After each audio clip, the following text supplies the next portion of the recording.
ఓం శ్రీ మహాగణాధిపతయే నమ. శ్రీ షిరిడి సాయినాథాయ నమ. మనకి జాతకంలో ప్రతి నెలకి ఒక అధిపతి ఉంటాడు. ప్రతి నెలకి ప్రతి నక్షత్రం వాళ్ళకి అధిపతి ఉంటాడు. ఆ అధిపతి వాళ్ళు ఆ గ్రహం ఇచ్చేటువంటి ఫలితాలు తెలుసుకుంటే చాలా సులువుగా పరిహారం చేసుకోవచ్చు. ఏ నెలకు ఆ నెల. అంటే ఉదాహరణకి మనకి జ్యేష్ఠ మాసం. ఈ జ్యేష్ఠ మాసంలో అశ్వని మఖ మూల వాళ్ళకి శుక్రుడు అధిపతి.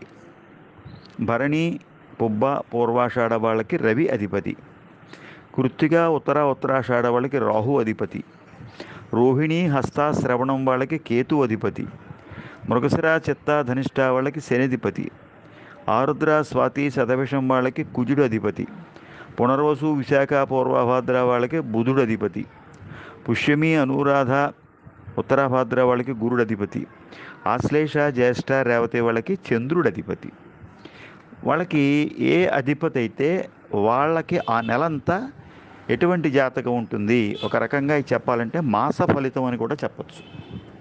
ఈ మాస ఫలితం ఎలా ఉంటుందనేది చెప్దాం. ఉదాహరణకి ఈసారి రవి మాసాధిపతి అయితే ఎలా ఉంటుంది అనేది చెప్దాం.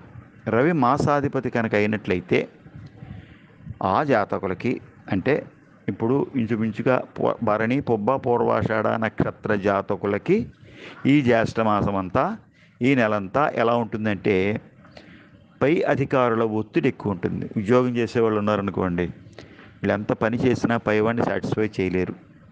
ఏదో ఒక రకంగా తలపోటు ఇబ్బంది అయిపోతుందన్నమాట. అదేవిధంగా కంటికి సంబంధించినటువంటి వ్యాధులు కూడా ఉంటాయి.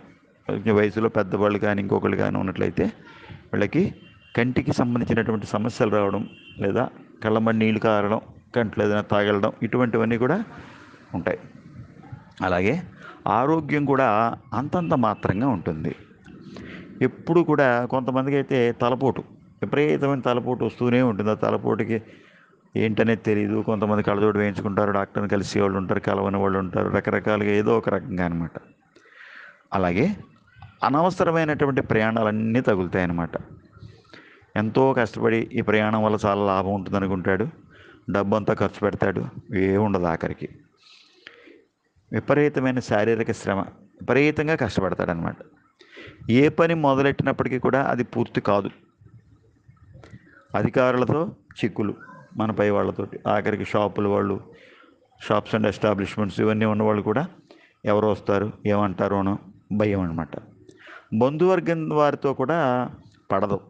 బంధువర్గం వాళ్ళకు కూడా ఎంత ఉపకారం చేసినా ఇదివరకు చేసిన ఉపకారం కూడా మర్చిపోయి ప్రత్యేకంగా ఇప్పుడు ఏదో ఒకటి మాట అంటాడనమాట.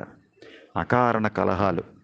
ఇంట్లో పడుకుంటాడు వీడు తలుపేసుకుని, వీడిని తలుపు కొట్టి మరీ బయటికి పిలుస్తారనమాట. ఏమయ్యా మీ ఇంటి ముందు ఇంత గొడవ అవుతుంది, ఇంత అలా ఉంది, నువ్వేమో ఇంట్లో శుభ్రంగా పడుకున్నావా, రేపు పొద్దున్న నీ ఇంట్లో ఎలాంటి గొడవలు అవ్వవా, ఇదేనా అని చెప్పేసి ఏమీ తెలియకపోయినా వ్యక్తిని పిలిచి మరీ గొడవ పెడతారు. అలాగే ఏదైనా కోర్టు వ్యవహారాలు ఉన్నాయనుకోండి, అవి రకంగా పరిష్కారం అవ్వవు. పైగా కోర్టు దాకా కూడా పోతుంది అన్నమాట చిన్న గొడవ కూడాను. కాబట్టి ఇటువంటి జాతకులు, అంటే ప్రత్యేకంగా ఈ జ్యేష్ఠ మాసంలో భరణి పుబ్బ పూర్వాషాఢ నక్షత్ర జాతకులకి ఈ అవకాశం ఉంది. కాబట్టి వాళ్ళు ఆదిత్య హృదయ పారాయణ 3 సార్లు చేయాలి. ఆదిత్య హృదయ పారాయణ ఎప్పుడు ఒకసారి చేస్తే రిజల్ట్ రాదు.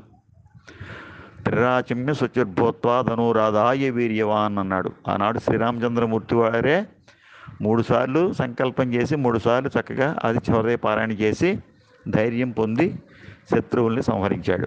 కాబట్టి ఆదిత్య హృదయ పారాయణ 3 సార్లు చేయండి ఎవరు చేసినా. అదేవిధంగా ఓపిక లేని వాళ్ళు సూర్య నమస్కారాలు చేయండి. ఇంకా కావాలంటే జపా కుసుమ సంకాశం అనేటువంటి నవగ్రహ శ్లోకాన్ని ఒకటి చేయండి. అది కూడా అవకాశం లేనటువంటి వాళ్ళు చక్కగా 1 కేజీ గోధుమలు సద్బ్రాహ్మణుడికి ఆదివారం దానం చేయండి. ఇందులో ఏది చేసినప్పటికీ కూడా చాలా మంచి ఫలితం వస్తుంది. అలాగే రామాలయ దర్శనం, ఎక్కడైనా రామాలయాలు ఉన్నప్పుడు ఊళ్ళో ఖచ్చితంగా రామాలయం ఉంటుంది, రామాలయం లేని ఊరు ఉండదు. కాబట్టి రామాలయానికి వెళ్ళి మీకు తోచిన విధంగా పూజన చేసుకోండి. అలాగే 7 మందార పువ్వులు కానీ 6 మందార పువ్వులు కానీ సూర్య భగవానుడి దేవాలయంలో సమర్పించండి, అలాగే రామాలయంలో సమర్పించండి. ఈ విధంగా ఇందులో ఏది చేసుకున్నప్పటికీ కూడా చక్కటి ఫలితం ఉంటుంది. అలాగే కూర గుమ్మడికాయ అంటారు, సూర్యుడి గుమ్మడికాయ అంటారు. గృహప్రవేశం చేసినప్పుడు గడప దగ్గర కొడతారు కదా, ఎర్ర గుమ్మడికాయ అంటారు దాన్ని. ఆ గుమ్మడికాయని ఒకటి దానం చేయండి. ఇందులో ఏది చేసుకున్నప్పటికీ కూడా ఇప్పుడు నేను చెప్పిన నక్షత్రాల వాళ్ళకి మీకు మంచి ఫలితం కలుగుతుంది. అంటే మీరు ఉన్నటువంటి సమస్య నుంచి బయటపడడానికి పరిష్కారం అవుతుందన్నమాట. ఇలాంటి విషయాలన్నీ కూడా నేను చెప్తూ ఉంటాను. అనేక రకాలు మీకోసం నేను తయారు చేయడం జరుగుతోంది.